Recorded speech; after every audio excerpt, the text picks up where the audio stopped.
Summertime is here again. Vacations, fun in the sun, and quality time with the family. You have in your hands a fancy new DSLR camera and you are ready to take some amazing, long-lasting photographs.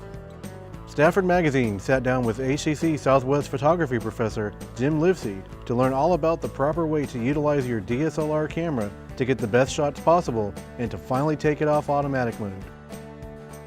A DSLR is a single lens reflex camera. Basically your traditional camera that you would have from the 60s, 70s, 80s, 90s, but it's a digital version of that. And the reason why it's called a single lens reflex is that all the information is going through one single lens with a mirror that's at a 45-degree angle. And as you take the picture, the mirror flips up and takes the image.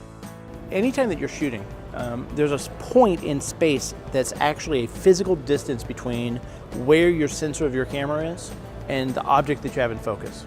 Now, around that object that's in focus, there's an area that is still in focus, okay, and that's your depth of field. There's three major components, and yes, there's all kinds of other little things that go into it, but there's three major components of correctly exposing an image. And the first one is your ISO.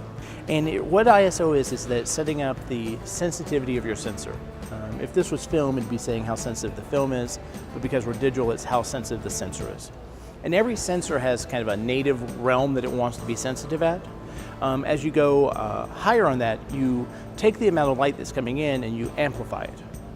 As you amplify that light, you'll eventually get noise or digital grain in there, which is similar to if we exposed higher ISO film. With the ISO, you're setting up how the room environment is working. If I'm outdoors and it's a sunny day, I'd want to set up my ISO to 100. If I'm indoors and it's a well-lit area, probably about 400. If I'm shooting someplace at night or in a dark space, I may want to go up to 1,000. But it really is saying how much light do I have to have that the sensor will still expose an image. Once we set up our ISO and we set up this is where we're shooting and this is that kind of exposure level, then we start looking at our shutter and our f-stop. Shutter controls how long the image is being exposed, okay? And this really is, it's that how long it's leaving your eye open, okay? And if you leave it open longer, more light will hit it. The analogy that's a really nice analogy for this is a bucket.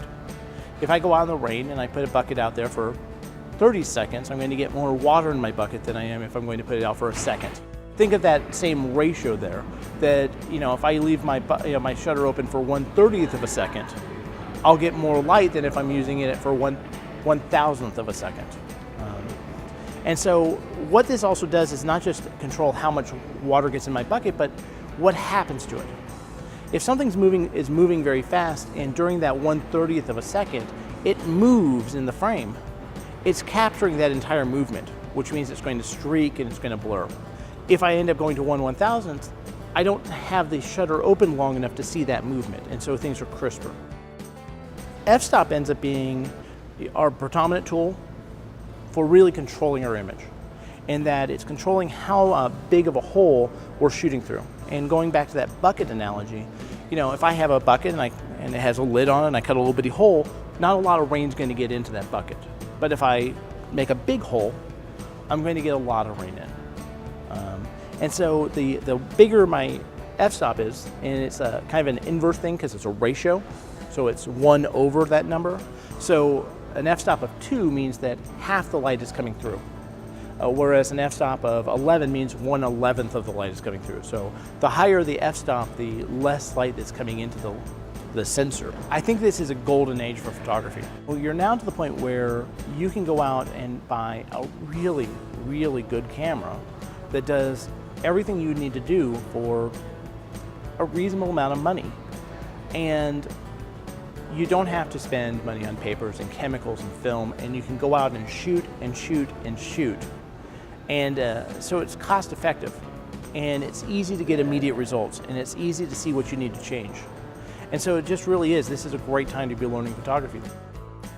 For more information on the photography classes offered at HCC Southwest, point your browser to southwest.hccs.edu, click on Workforce, then click on Digital Communication. For Stafford Magazine, I'm Cary Gordon.